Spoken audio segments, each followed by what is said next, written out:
नमस्ते बच्चों, आपका सातवीं कक्षा में स्वागत है। हमारे पाठ का नाम है आत्मा की शिक्षा। हमारे पहले पाठ का नाम था बुद्धि और भाग्य। वो हमारा पाठ हो गया है, अभी उसका स्वाध्याय भी हमने सॉल्व किया है। तो आज से हम इस पाठ की शुरुआत करेंगे। इस पाठ का नाम है आत्मा की शिक्षा। आत्मा यानी हमारे अंदर का जो मन है उसे आत्मा कहते हैं। जैसे हर कोई बोलता है कि इंसान का शरीर मर जाता है पर उसकी आत्मा नहीं। तो यही आत्मा है कि हमारे अंदर वाला जो मन है उसको किस तरह से हम शिक्षित करें। तो ये बात इसी पर निर्भर है। इस पाठ के लेखक है महात्मा गांधी। हमारे राष्ट्रपिता जो महात्मा गांधी है उन्होंने ये पाठ लिखा है। उनके ये आत्मकथा के एक अंश का भाग है। यह पाठ महात्मा गांधी द्वारा लिखित उनकी आत्मकथा का एक अंश है। इसमें आश्रम में आने वाले विद्यार्थियों को दी जाने वाली शिक्षा का उल्लेख किया है। गांधी जी शरीर और मन को शिक्षित करने की अपेक्षा आत्मा शिक्षित करने में अधिक विश्वास रखते हैं। देखो, गांधी जी क्या करते हैं कि शरीर और मन को शिक्षित करने की अपेक्षा आत्मा को शिक्षित करने में अधिक विश्वास रखते हैं। गांधी जी का कहना है कि आदमी के शरीर को शिक्षित ना करे, उसके विचारों को शिक्षित ना करे, बल्कि उसके आत्मा को शिक्षित करने पर उसका शरीर और उसका मन दोनों ही शिक्षित हो जाते हैं। तो उनका ये विचार है। तो उन्होंने इस पाठ का नाम भी यही दिया है कि आत्मा की शिक्षा, कि आत्मा को आप शिक्षित करो। तो ये पाठ हम पढ़ेंगे। अक्षर ज्ञान करना मुझे कठिन मालूम हुआ। मुझे यानी किसे? महात्मा गांधी को। मेरे पास उसके लिए आवश्यक सामग्री नहीं थी। स्वयं मुझे जितना मैं चाहता उतना समय नहीं था। मुझ में उतनी योग्यता न थी। शारीरिक काम करते करते मैं थक जाता और जिस समय थोड़ा आराम करने की ज़रूरत होती उसी समय पढ़ाई के वर्ग लेने होते थे। अक्षर ज्ञान करना मुझे कठिन मालूम हुआ, यानी पढ़ाई करना ये उनको कठिन मालूम हुआ। मेरे पास उसके लिए आवश्यक सामग्री नहीं थी। अक्षर पढ़ने के लिए उनके पास सामग्री नहीं थी, सामान नहीं था। स्वयं मुझे जितना मैं चाहता उतना समय उनके पास नहीं था, यानी समय भी नहीं था उनके पास। मैं इतनी योग्यता न थी, यानी उसके पास कोई ऐसी स्किल्स नहीं थे कि वो कुछ कर सके। शारीरिक काम करते करते मैं थक जाता, यानी जो लेखक है वो थक जाते थे और जितना आराम करने के लिए हमें वक्त मिलता उसी समय पढ़ाई के लिए वर्ग लेने होते थे। तो इस तरह से उनका दिनचर्या थी कि उनको अक्षर ज्ञान बहुत डिफ़िकल्ट समझते थे। वो उनके पास सामग्री नहीं थी उस अक्षर ज्ञान को पढ़ने के लिए ज़्यादा। फिर उसके बाद उनकी शारीरिक कमी भी थी। वो थक जाते थे काम करते करते, और उनको जब वक्त मिलता काम करने के लिए तो वो आश्रम में रहते थे ना, तो आश्रम के लोगों को पढ़ाई करने के लिए उनको वो वहाँ जाना पड़ता था। आश्रम में अक्षर ज्ञान के लिए अधिक से अधिक 3 घंटे रखे गए थे। देखो, आश्रम में अधिक से अधिक या अक्षर ज्ञान के लिए 3 घंटे रखे थे। हर एक बालक को उसकी मातृभाषा द्वारा ही शिक्षा देने का आग्रह था। यानी जितने भी आश्रम में लोग रहते हैं सबकी मातृभाषा अलग अलग होती है। तो हम अभी जो शिक्षा ले रहे हैं अपनी मातृभाषा में नहीं ले रहे हैं, बल्कि हमारी राष्ट्रभाषा और अंतर्राष्ट्रीय भाषा में हम शिक्षा ले रहे हैं। पर आश्रम का यह मानना था कि मातृभाषा में अगर कोई पढ़ाई करेगा तो उसको वो ज़्यादा समझ में आएगा। हमने एक पाठ पढ़ा था अब्दुल कलाम का भी, उनका भी यह मानना था कि इंसान को अपनी मातृभाषा में ही शिक्षा लेनी चाहिए, उससे वो ज़्यादा समझता है। तो उनका भी यह मानना था कि मातृभाषा को ही ज़्यादा वहाँ प्रायोरिटी दे कि मातृभाषा में बालकों को पढ़ाया जाए। तो उनको पढ़ाने के लिए 3 घंटे का समय रखा जाता था। सबको अंग्रेज़ी भी सिखाई जाती थी। इसके अतिरिक्त गुजरात के हिंदू बालकों को थोड़ा संस्कृत का और सब बालकों को हिंदी का परिचय कराया जाता था। देखो, मातृभाषा के साथ साथ उनको अंग्रेज़ी भी सिखाई जाती थी।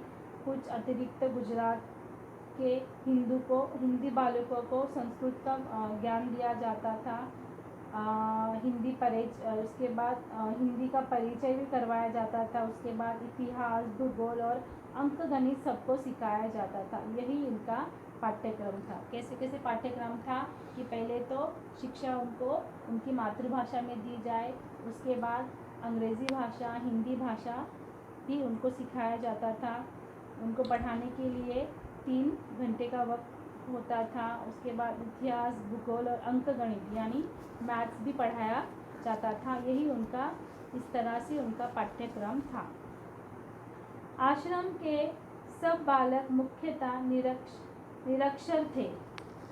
निरक्षर मतलब आश्रम के बहुत सारे बालक वहाँ जिनको पढ़ना लिखना ज़्यादातर नहीं आता था, ऐसे ही बालक वहाँ रहते थे और किसी पाठशाला में पढ़े हुए न थे।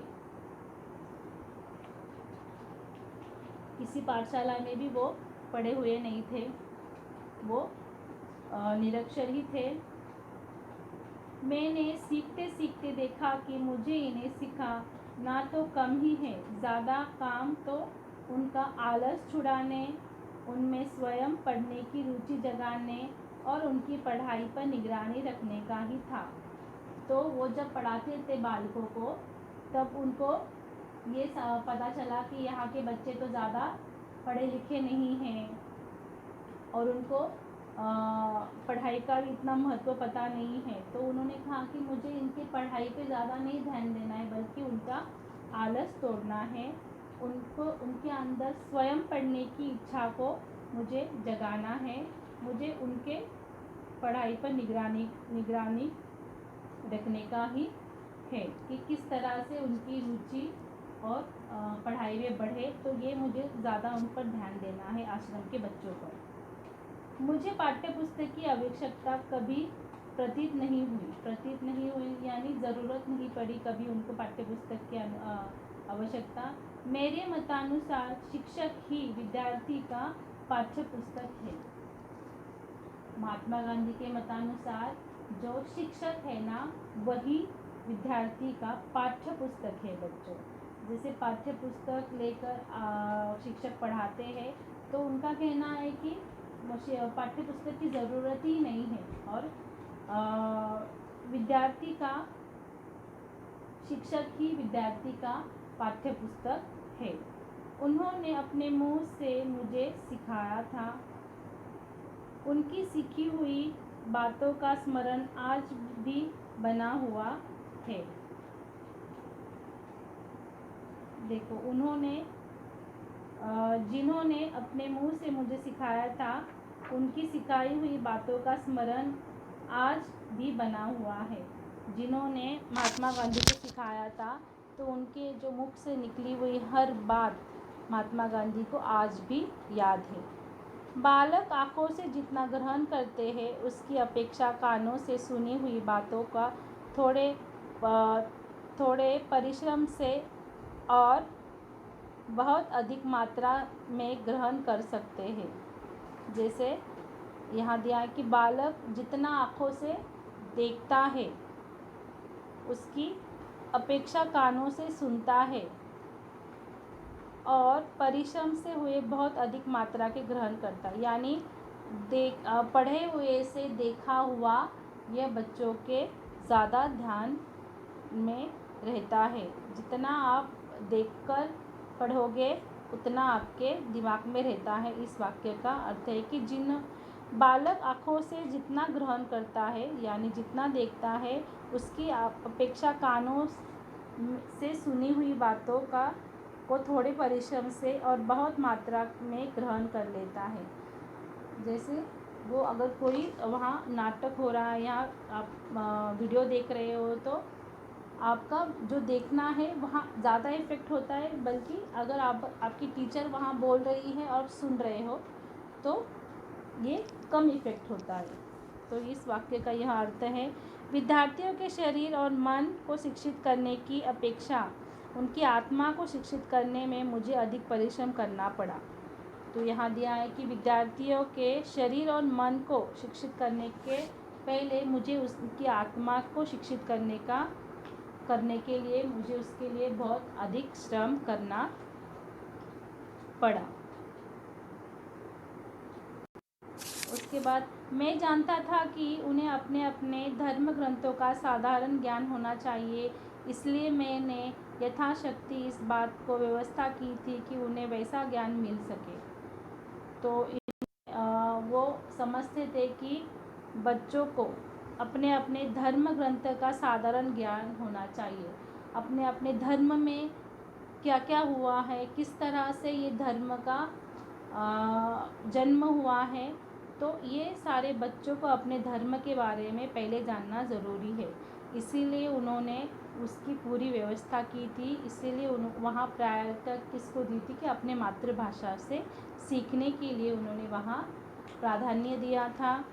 मैं बुद्धि को शिक्षा का अंग मानता हूँ, यानी अगर बच्चे अपने ही धर्म के बारे में सब कुछ जान लेंगे तो वो अपने बुद्धि का वहाँ ज़्यादा विकास होगा उनका। आत्मा की शिक्षा एक भिन्न ही विभाग है। आत्मा का विकास करने का अर्थ है चरित्र का निर्माण करना। देखो, आत्मा का विकास करने का अर्थ ही है अपने चरित्र का, अपने अंदर की इमेज का आपको क्या करना है, निर्माण करना है। अपने अंदर के आत्मा को आपको नए आत्मा को निर्माण करना है।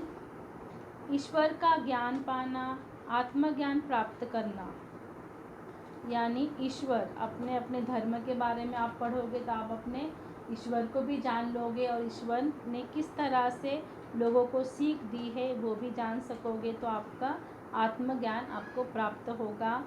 इस ज्ञान को प्राप्त करने में बालक को बहुत अधिक मदद की ज़रूरत होती है और इससे बिना दूसरा ज्ञान व्यर्थ है, हानिकारक भी हो सकता है, ऐसा मेरा विश्वास था। और क्या दिया है कि मैं बालक को बहुत अधिक मदद की ज़रूरत है। किसकी? इस ज्ञान की। किस ज्ञान की?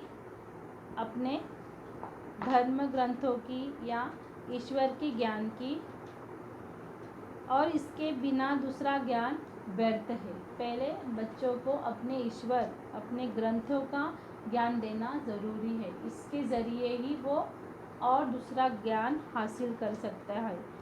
और पर हमें उनको ज्ञान कितना देना है, जितना ज़रूरत है उतना ही देना है, नहीं तो ये हानिकारक भी हो सकता है, ऐसा विश्वास महात्मा गांधी का था।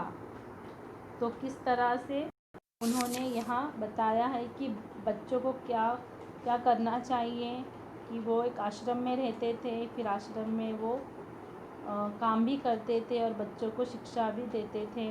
तो उनको जो बच्चे मिले थे तो उनको समझ रहे थे कि इन बच्चों को मुझे किस पर काम करना चाहिए, किस तरह से ये बच्चे हैं। तो यहाँ तक हमने आज पाठ पढ़ा है, इसके आगे का हम नेक्स्ट पीरियड में पढ़ेंगे। इसकी एक वर्कशीट दी है मैंने, आप प्लीज़ सॉल्व कीजिए। तब तक के लिए धन्यवाद।